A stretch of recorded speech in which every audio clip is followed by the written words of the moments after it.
You know that feeling when you're pretty confident with your English, you can read articles, maybe even give a presentation. Yeah. But then you're in a casual chat and some phrase just pops up and you're left scratching your head. Oh, totally. It happens all the time. You know the words, but together. Exactly. It just doesn't click somehow. It's that step, isn't it? Yeah. Moving from just understanding to, well, really thinking fast and speaking smart in English. Absolutely. And I think for advanced learners, C1 and beyond, the real hurdle isn't always complex grammar anymore. It's navigating that subtle landscape of everyday spoken English. Those small words, those little phrases, they make a huge difference. And sounding natural, right, Yeah. and confident. Precisely. And that's exactly what we're diving into today. We actually got a request from a listener. Fantastic. Yeah, asking us to explore some of these common English conversation words and phrases, the ones that even advanced folks sometimes find, a bit puzzling. That's a great topic. They even sent this amazing list, like 500 items. Vocabulary, expressions, idioms, the whole lot. Wow, 500. That just shows you, doesn't it, how rich conversational English is. Yeah. And sometimes how unexpected. Definitely. So obviously our mission today isn't to get through all 500. We'd be here forever. Right. Instead, we're going to unpack a selection. We've picked out ones we think can give you those real aha moments. Yeah, the ones that help you feel less overwhelmed, maybe more confident in actual conversations. Exactly. Making those chats feel less like a mental obstacle course. And the goal isn't just definitions, is it? We want to look at the nuances. Why choose this word over that seemingly similar one? And how to actually use them effectively. To sound more natural, more precise. That's the idea.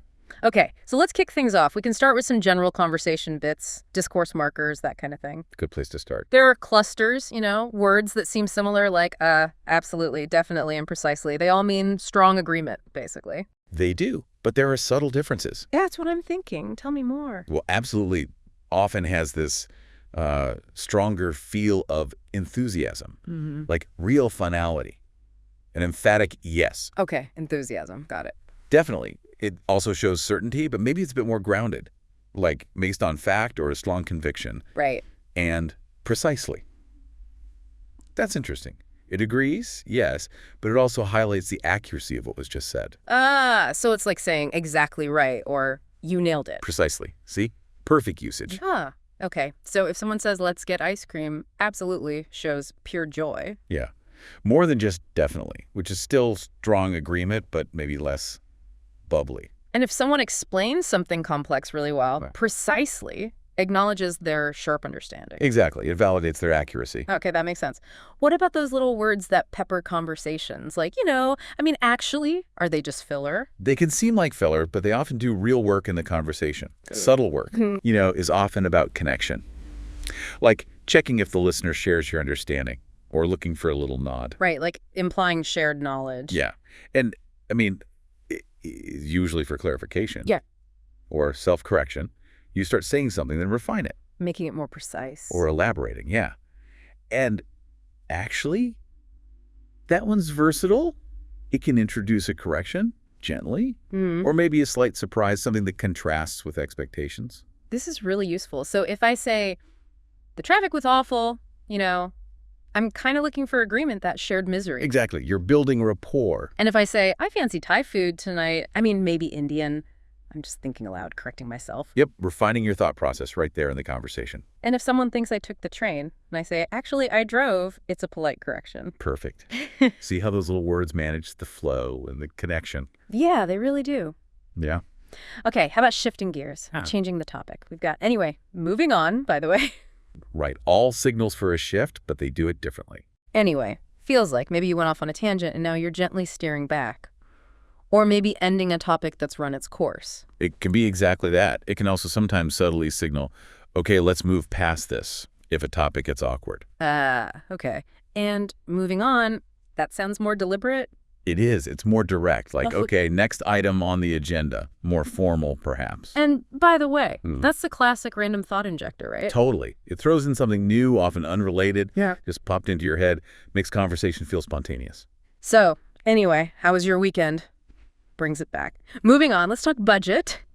is structured. Yep. And by the way, I saw Sarah yesterday is just a completely new piece of info. You got it. Those transitions really shape the flow. Okay, contrasting ideas. However, nevertheless, on the other hand, how do these differ? They all signal opposition. They do. However, is probably the most common, most straightforward contrast signal. Just a basic but, essentially. Pretty much. Nevertheless, and its close cousin, nonetheless, feel a bit stronger. They often imply, despite what I just said, this next point is still true or important. Right, like it overcomes the previous point. Kinda, yeah. And, on the other hand, is specifically for presenting a different side of an argument, often when you're weighing up two distinct options or viewpoints. Okay, so the job is demanding, however, the pay is good. Direct contrast. Simple contrast, yes. It poured rain all day. Nevertheless, we managed to have fun. The fun happened despite the rain. Exactly. It emphasizes the resilience or the positive outcome against the odds. And on the one hand, working from home is convenient. On the other hand, it can be isolating. Clearly two sides of the coin. Perfect examples. The choice really nuances the relationship between the ideas. Right. Now, opinions, as far as I'm concerned, from my perspective, in my opinion, are they interchangeable? Mostly, but with slightly different flavors. In my opinion, is the most neutral, the standard way to flag your view. Okay, the default. From my perspective, subtly suggests your viewpoint is shaped by your specific angle, your experience, your role, whatever. Adds a bit of context to the opinion. Exactly. And as far as I'm concerned, often feels a bit stronger, more assertive. It can imply a certain finality, like, this is my firm view, regardless of others. Ah, okay. So, in my opinion, the blue one looks better standard. Yep. From my perspective as the designer, the blue one fits the brief better, adds the why. Right, grounds it in your role. As far as I'm concerned, the blue one is the only option worth considering. Much stronger stance. You've nailed the nuances there. Good. Okay, agreeing and disagreeing. We need politeness. Yeah. Couldn't agree more. I beg to differ. I see your point, but... Right. I couldn't agree more is obviously super strong agreement, maximum enthusiasm. No doubt there. I beg to differ. Sounds very formal, doesn't it? Almost archaic. It is quite formal. You don't hear it tons in casual chat. People might say, I'm not so sure. Or I see it differently, perhaps. Softer options. Yeah. And I see your point, but is the absolute classic for diplomacy. Acknowledge, then contrast. Crucial for respectful debate. Shows you're listening. Absolutely. Keeps the conversation constructive, even when views diverge. And if we're just lost, need clarification, how do we ask without sounding rude? Oh, simple and direct is usually best. Can you clarify that, or could you elaborate on that? It's perfectly fine. What do you mean by that, too? Yes, absolutely. And adding something like, sorry, just want to make sure I'm following you, can soften it if needed. Good tip. Asking for an example is often helpful, too, right? Definitely. Could you give me an example? Makes things concrete. Really useful for abstract ideas. Okay.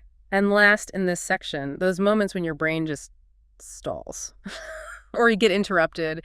As I was saying, where was I? Let me see. Essential conversational maintenance tools. As I was saying, smoothly brings you back after someone else jumps in. Picks up the thread. Exactly. Where was I is totally natural. Everyone loses their place sometimes. It buys you a second. Yeah, relatable. And let me see.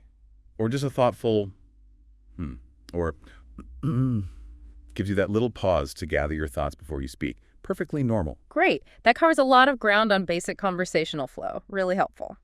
Now, shall we move into trickier territory, collocations and phrasal verbs? Okay, yeah. This is where things often get less intuitive for learners. Definitely. The list groups them nicely. Let's start with action collocations. Make a decision. Take a risk. Give a presentation. Do research. Take responsibility. Why these verbs with these nouns? Well, honestly, it's largely convention. It's just how the language has evolved. So not always strict logic. Not always. I mean, could you perform research? Maybe technically, but it sounds odd. Yeah. We do research. Could you undertake a decision? Grammatically, okay, perhaps, but we make decisions. It's just what sounds right to a native ear because we've heard it so many times. Exactly. Established usage becomes the norm. These pairings are just baked into the language. Got it. Okay, phrasal verbs. The big one. The idea of grouping them by the main verb, like come, is smart. So come up with, come across, come out. That little particle changes everything. Completely transforms it. The particle is the key. So come up with, that's about inventing, creating, thinking of something new. Like an idea or a plan. Right. We need to come up with a solution. Yeah.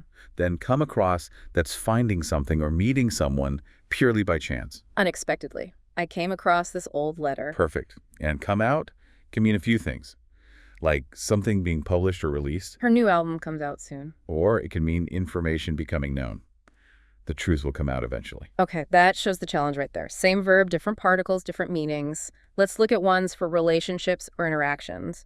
Get along with, put up with, run into, call off, put off. Right. Get along with, pretty straightforward, means having a good, friendly relationship. Harmony. Put up with means tolerate something annoying or unpleasant without complaining. Well, maybe complaining a little. Endure it. Yeah. Run into, similar to come across, an unexpected meeting. A chance encounter. Call off means to cancel something planned. Like a wedding or a meeting. And put off means to postpone it, delay it until later. Okay, so I get along with my neighbors. I can't put up with his constant lateness. I ran into my old boss yesterday. They called off the search. Let's put off the decision until tomorrow. You've got 'em. Each particle adds that crucial bit of meaning. Definitely. How about problem solving or discovery verbs? Work out, find out, figure out, look into. Okay. Work out often means solving something, maybe calculating. Can you work out the total cost? Or finding a solution through effort. Like working out a problem. Yeah. Find out is about discovering information you didn't know. Learning a fact. I need to find out her email address. Right. Figure out is similar, often implies more mental effort. Understanding something complex or confusing. Trying to understand how something works, maybe. Exactly. Yeah. I can't figure out this instruction manual. And look into means to investigate, to examine the details of something. Like the police are looking into the incident. Perfect. Okay.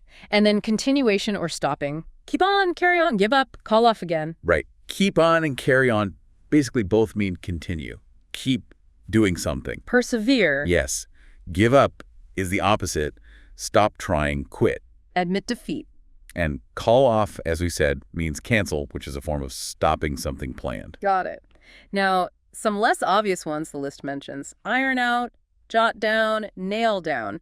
These feel quite idiomatic. They really are. Iron out, like you said, the image is smoothing wrinkles. It means resolving small problems or disagreements. We need to iron out the details of the agreement. Exactly. Smooth out the difficulties. Jot down means to write something quickly and informally. Like scribbling a note. Let me just jot down your number. Perfect. And nail down means to finalize something, make it definite, confirm it securely. No ambiguity left.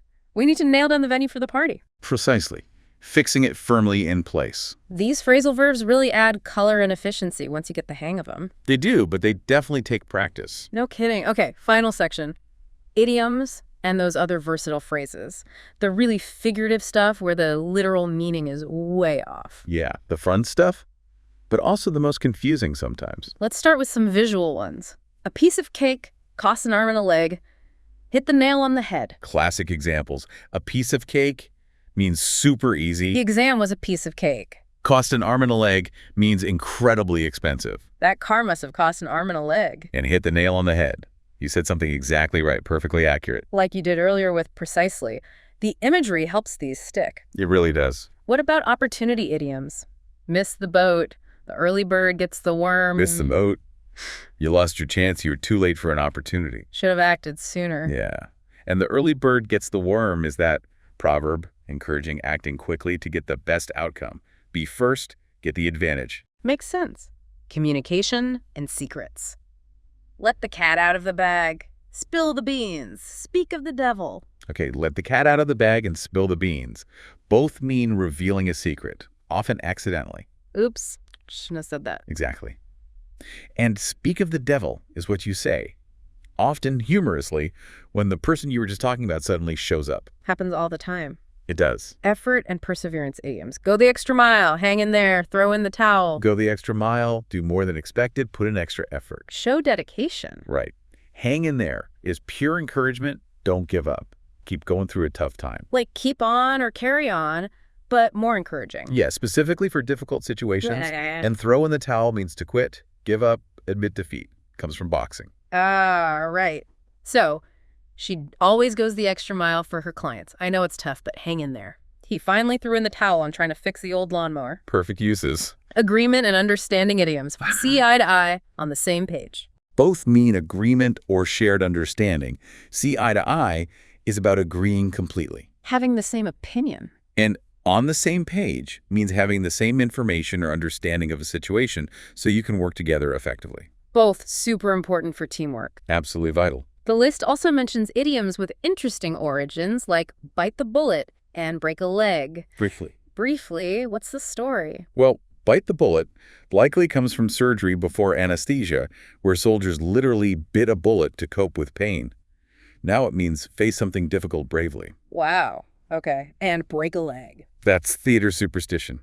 Wishing someone good luck directly was considered bad luck, so that you'd break a leg, ironically, to mean the opposite, have a great performance. Fascinating. Always love those little histories. And lastly, those versatile phrases. In a nutshell, at the drop of a hat out of the blue, take it with a grain of salt. Okay, in a nutshell, summarizes something very briefly, the essence of it. So in a nutshell, the project's delayed. At the drop of a hat means immediately, without any hesitation or planning. He'd help you at the drop of a hat. Out of the blue means completely unexpectedly, suddenly, with no warning. She called me out of the blue yesterday. And take it with a grain of salt means don't believe something completely, be skeptical because it might not be totally true or accurate. He exaggerates sometimes, so take his stories with a grain of salt. Exactly. You need a little skepticism. These are fantastic, really useful shortcuts in conversation. And the list makes a good point near the end. Using idioms like under the weather instead of just feeling sick makes your English sound more English. It does. More natural, more nuanced, often more engaging. Using these phrases well is a real sign of fluency.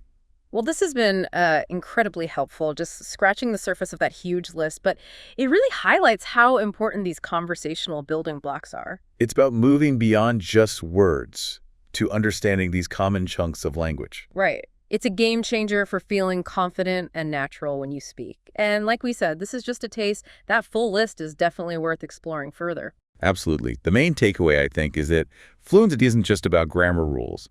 It's deeply about understanding and using these common expressions, these collocations, these phrasal verbs, to really navigate everyday chat effectively. Yeah.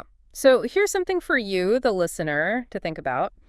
How does knowing the backstory or the culture behind some idioms maybe give you a deeper connection to the language itself? Ooh, interesting question. Or maybe consider this. When might choosing your level of formality, using more idioms versus less, for example, really affect how people receive your message? Think about those nuances next time you're chatting in English. Yeah, pay attention to that. It could really open up a new level of understanding and expression for you.